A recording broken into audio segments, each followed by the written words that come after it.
It's Saturday at 6. It's time for your weekly music and entertainment fix. Backstage with Sinéad and Mhórdha. With all the best music, interviews, and live sessions. Live from the Radio Nova studios in the Dublin Docklands. Hello and welcome along to the show. Thanks so much for joining me on this Saturday evening. Hope this weekend is treating you well. Ever dream when you were younger about making the big time? Imagine what it would have been like to be a 17-year-old and make the big time in a significant band. Damien O'Neill has been there. He is the guitarist of the Undertones. He'll be divulging what it was like for him when the Undertones made it big in 1977. He'll also be talking about touring with The Clash. You'll be hearing how he reacted when John Peel played Teenage Kicks back to back, and on how he feels to be performing with the Undertones 40 years on. I'm also going to be chatting to Mike Peters of The Alarm about punk. He'll also be talking about how he lives with cancer and on saving lives with his rock and roll cancer charity. I'll also be playing for you music from Prince, including a great live acoustic medley. And I've got great music from Ones to Watch, Zylaroo. Backstage on Radio Nova. The Undertones are the legendary punk rock new wave band formed in Derry and became one of the most significant bands to have come from Ireland. They released 13 singles and 4 critically acclaimed studio albums. Yet in 1983, Fergal Sharkey left the band to pursue a solo career, and the remaining members decided to call it a day. The Undertones were to remain silent for the next 16 years. That is, until in 1999, the Undertones reformed and Paul McClune replaced lead singer Fergal Sharkey. 2016 marks the band's 40th anniversary. This is going to be celebrated with a variety of live performances, including a stop-off at Dublin's Academy on Saturday, the 21st of May.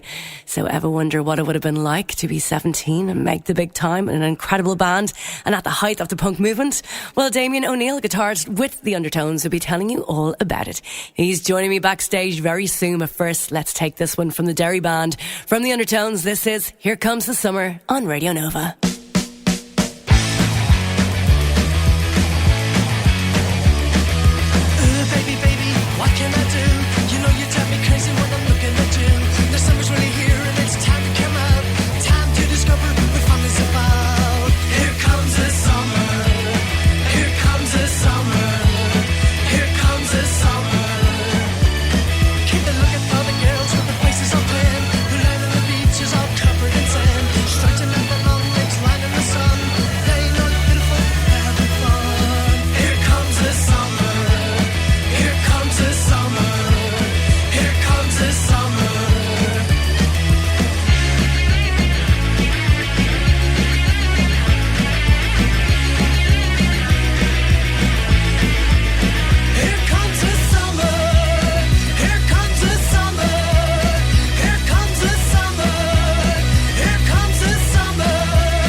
Music from the Undertones on Radio Nova. Here comes the summer. Damien O'Neill was only 15 when he joined the band The Undertones and was 17 when the band made it big. And had to tell us all about his experience of being in the Undertones, of touring with The Clash, on how the band got back together in 1999 is Damien O'Neill of The Undertones. Damien, hello. Welcome to Backstage. Hi, Sinéad. Hey, what are you up to?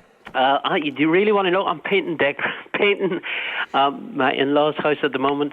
Well, look at you, the brownie points, huh? Oh, God, I'm covered in crap. Are you doing a good job, though, more importantly? Oh, yes, of course I am. Nothing but the best. They must love you. So you're busy between paint strokes and guitar rehearsals and everything at the moment, I'd say, yeah, are you? well, actually, we're going to be really busy soon. Because we actually, the Undertones haven't played this year, so I think we're playing over the Belfast and Dublin gigs, the first ones this year, so that'll be good. And then it gets busier and busier after that. Of course, you got all the festivals to hit and everything. Festivals, and then we've got a UK tour in September, October, I think. Wowza. Yeah. Man, well, happy 40th. I know. Is that something to be celebrating or to be commiserating? Stop it. I would go with the former, definitely. But does it feel like it's been 40 years since you guys kicked off? Gosh. Yes and no. I mean, you got to remember, I was only 15, I think, when we first played. 40 years ago, I was 15. That's insane. So I was the youngest, obviously. So to me, God, it seems 40. You say 40 years, it's like more than a lifetime away. Yeah. It's kind of flowing past, of course, and a lot of people my age would say that now, you know. Yeah. However, what's kind of nice is, you know, the fact that we did reform back in, I think it was 99 or something, when we with Paul McClune. It was supposed to be like a one-off, and because it went so well, we kept on continuing, kept playing.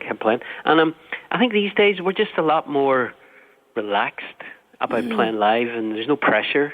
I think it's a lot more enjoyable now. So really, how so? Well, back then there was a lot, you know, everybody was quite, even though we were obviously playing to bigger crowds and stuff. There was a lot of tension in the band. I think we were too young to appreciate what we had, whereas now we're much older and wiser. We can relax more.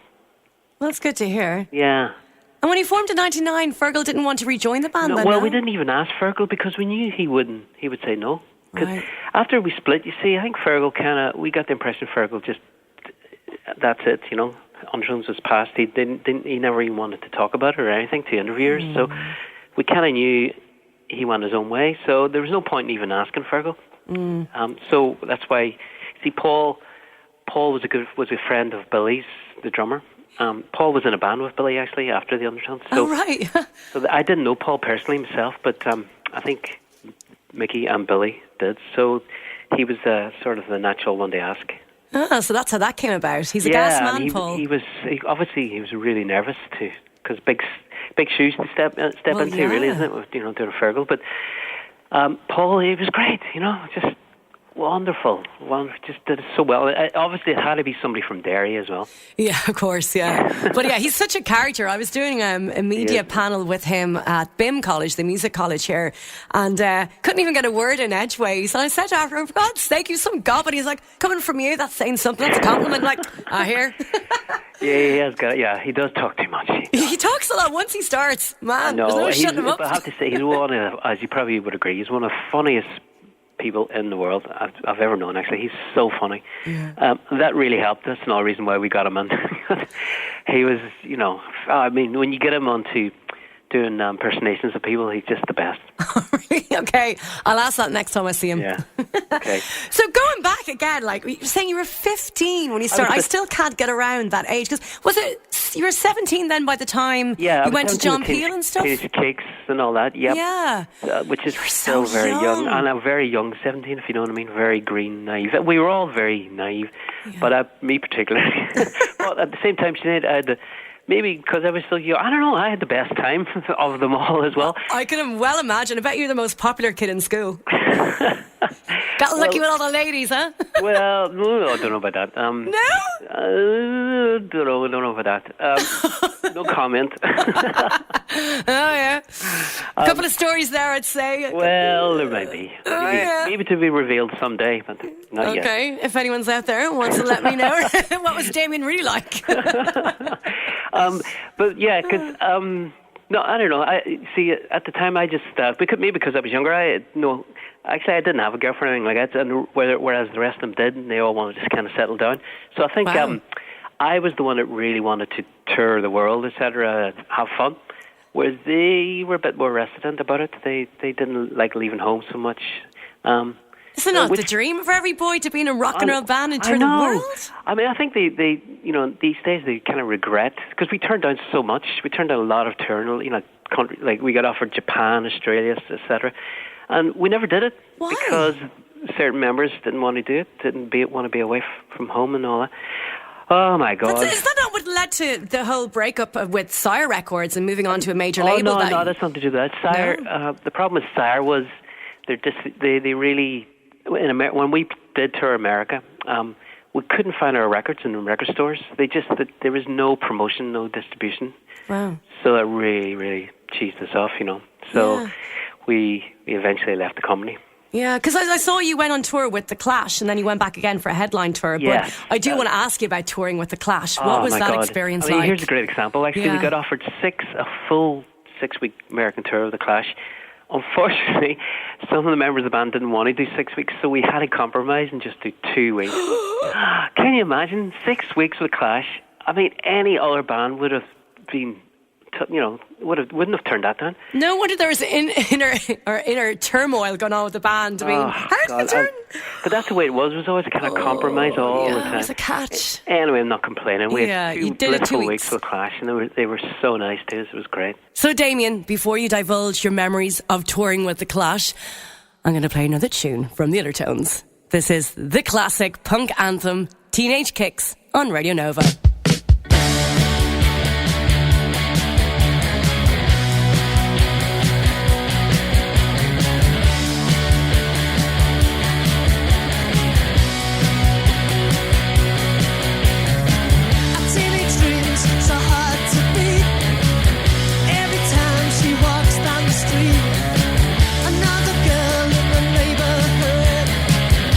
She was mine, she looked so good. I wanna hold her tight. Get teenage kicks right through the night. I'm gonna call her on the telephone. Have her over 'cause I'm all alone. I need excitement, oh I need it bad. And it's the best I've ever had. I wanna hold her tight. Get teenage kicks right through.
Undertones on Radio Nova. You are backstage with me, Sinéad, Mhórdha, and him, Damien O'Neill, a guitarist of the band The Undertones. Now, you will be telling me about that incredible experience when you got to hear John Peel play that song back to back. But first, going back to The Clash, what springs to mind when you think of that 2-week tour with Joe Strummer and co in America? First of all, the sound checks, watching them sound check, and they were doing a lot of just debuting a lot of songs from London Calling, which hadn't come out yet. It came out in December 79, I think. So this is October 79 when we were on tour with them. I think September, October. So for the first time we were hearing the song London Calling and Wrong and Boyo. Oh my God. Oh, it's just, and we go, wow, these are great songs. Yeah. Unfortunately, because we were kind of shy people, we didn't really get to know them too well. We weren't hanging out with them really, and it wasn't until near the end that we were all getting really friendly, and then we had to leave. Oh, that was it. Break your hearts. Oh no! But one good thing, I got a baseball bat signed by The Clash, so it's one of my prized possessions. Oh, you still have it? Yep, still have it. Oh, nice one. Yep. I remember I was chatting to Lynn Van Golding backstage at Oxygen a number of years ago. Lovely, lovely man. Yep. Lovely gentleman. And when he talked about Joe Strummer, he just like donned his hat and he went, that man did so much for us. He offered us support slots. He paid us. That didn't happen. People didn't help themselves. Oh, yeah, genuinely lovely guy and meant what he said. You know, yeah. Joe and actually Mick Jones as well. They were both, I think out of all four of the Clash, they were the two nicest. They were so friendly and supportive, yeah. Oh, did you ever see Mick Jones about in London then? No, God, we lost touch years. You know, again, if we'd done that six-week tour, I might have had his phone number. No, don't say that. Don't say that. Oh, no. Oh, well. The regrets, Jeannie Mac. Je ne regret rien.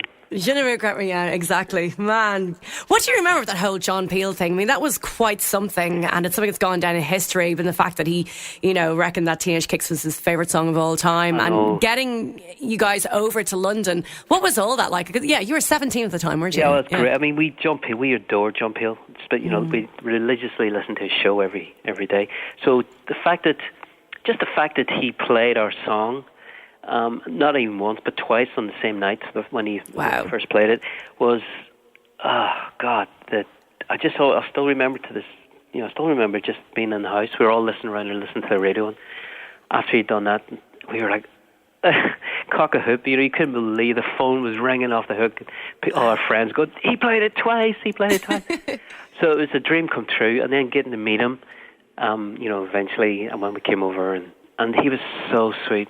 Again, one of those really pivotal guys that helped us, you know, that made our career in a way. Yeah, what an absolute legend of a man. He that was, kind of he thing. really was. Oh, so unheard of. Twice in one night. Amazing. No, it was the first time he ever did that, I think. So. Wow, incredible. And looking back again to the start, I mean, I was chatting to Jake Burns from Stiffle Fingers a while ago, and he was saying that when they started, obviously it was the whole start of the whole punk rock movement, but there wasn't really a lot going on. Obviously it was the time of the Troubles, everything was in lockdown, there was the barrier that went up at 10 o'clock at night, there was nowhere to go, and a lot of it was created out of boredom. So for you guys then over in Derry, what was it that inspired It was doubly you guys? worse, actually. Really? Well, because at least in Belfast, there was some places you could play, whereas for us, there was nowhere, absolutely nowhere. So, you know, our first shows in 76, 77 were just in parish halls and scout halls and things like that, and community halls. But eventually we got really lucky. We got a residency at this pub, which was called the Casbah, which was kind of in the centre of town. So you had to go through security barriers and all that, but it was kind of neutral territory for both sides, for Protestants and Catholics. Okay. It was really nice in the fact that that's when I first got to meet people from the other side, so to speak, you know, from Protestants from the water side came over. Wow. If it was in the bog side or Craigan, they wouldn't have, you know, obviously they wouldn't have taken the chance to. So it was really, really important for that as well. Yeah. Great days though, great memories of meeting up, getting support, you know, meeting people who really liked us and interested in this punk rock thing and really supporting us, and great fun. You know, they were probably my favourite days of the Undertones, actually, those early days. Wow, I can only imagine what an interesting time it was, and especially if you're literally breaking down barriers and crossing over that whole religious side of things. Because we did identify with the punk movement, and it was kind of, we got a lot of stick for it in the town, you know, for being different, for looking different, for playing our own songs. You know? A lot of stick, a lot of hassle. Really? Sometimes not very nice, you know, real abuse. So it was kind of, we had this kind of gang mentality, us against the world, which helped us as well and made us more ambitious and more determined. Yeah, and obviously feeding into the music and the sound that it created. I mean, there's so much tension, I'd say, and there was such a raw atmosphere. You know who was really supported? You know, I'm talking to you as well. Sinéad was the Raiders from Space. Oh, yeah. And they were very, very, again, like the Clash, very supportive. We did a couple of gigs with him in 77 and 78, 77, I think 77, and they were really, really nice. Really, you know, because at that time I think they were the first punk band in Ireland, I think, and they were, weren't they? Yeah, they were very, very nice too. Oh, I could talk to you all day, but I could probably just let you get back to your painting there. Listen, we can't wait to have you over here at the Academy on the 21st of May. It's going to be something amazing. And I think Troubled Pilgrims are supporting us, which is... No way! Yep, which is even brilliant. Better. Oh, even brilliant. Get there nice and early. Get two amazing bands on one stage. Oh, Damien, it's been such a pleasure chatting to you. You're welcome, Sinead. Thank you so much, and best of luck with it all. Okay, take care. Thanks. Backstage on Radio Nova.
Music News Update. You're backstage with me, Sinéad Mhórdha, on Radio Nova until 7 p.m. this evening. Hope you're having a good Saturday.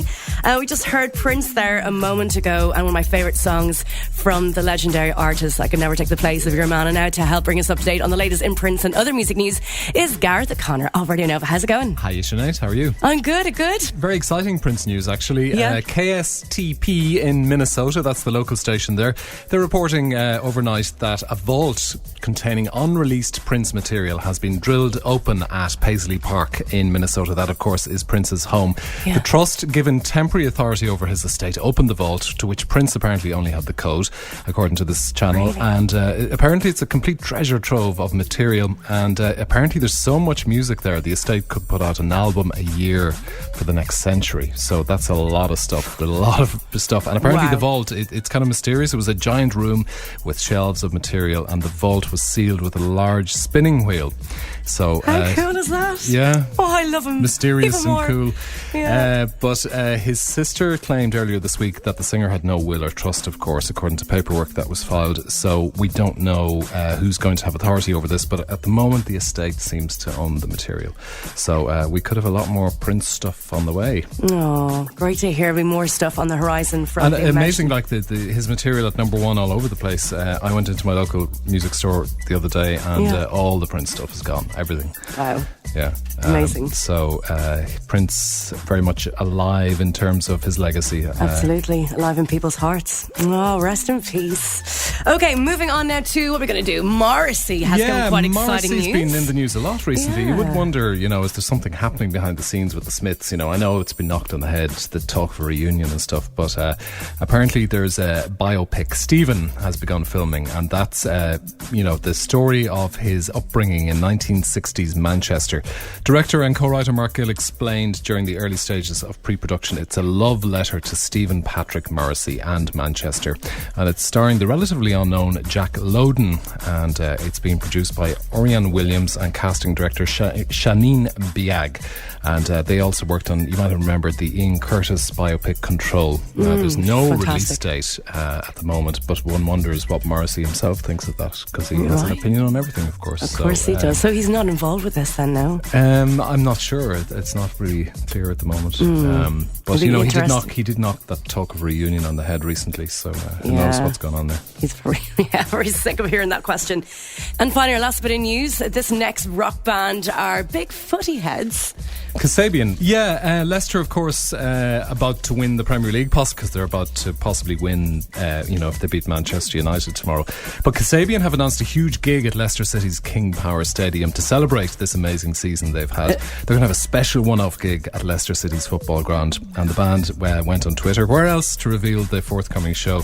It's on May the 28th. The band said in a statement, it's been an unbelievable year for the city of Leicester, and it seemed like the perfect thing to do this summer, so that should be a great day at the end of May in Leicester. It will indeed. Gareth O'Connor, thank you so much for bringing us up to date with some exciting music news. You're more than welcome. Thanks, Sinead. This song, massive at the moment. We've already mentioned them here before on Nova. We played them indeed. They're from Chicago. They are John Moyer, Dan Donegan, Mike Wengren, and a rather interesting vocalist by the name of David Draymond. They are Disturbed. This is massive at the moment, due in no small part to Sad Affleck.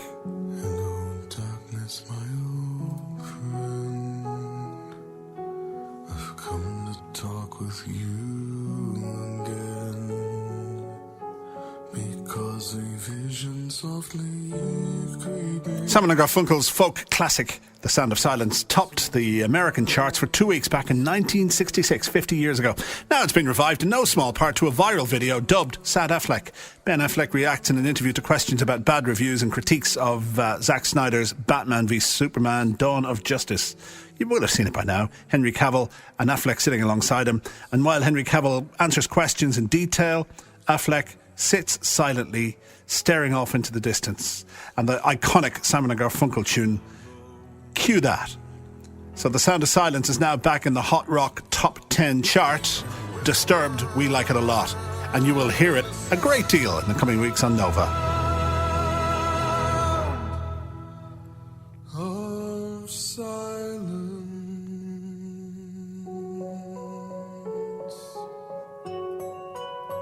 Sorry, just a sad Gregory there. That's Disturbed, The Sound of Silence. New music this week here on Radio Nova. It's all yours, Sinead. Thank you, Greg Cochran. Yet to come on Backstage in this hour, I'll have a great live one for you from Prince. It's a great acoustic medley that he performed for MTV. Conor McCaffrey of The Star will be popping in to help you out with some gig picks for the coming week. Mike Peters of The Alarm, who is stopping off in Dublin next month at the Academy, will be chatting to me about punk music, about living with cancer, and on his charity, which is saving lives. I've got a great song for you from Ones to Watch, Xylaroo. They're up next here on Nova.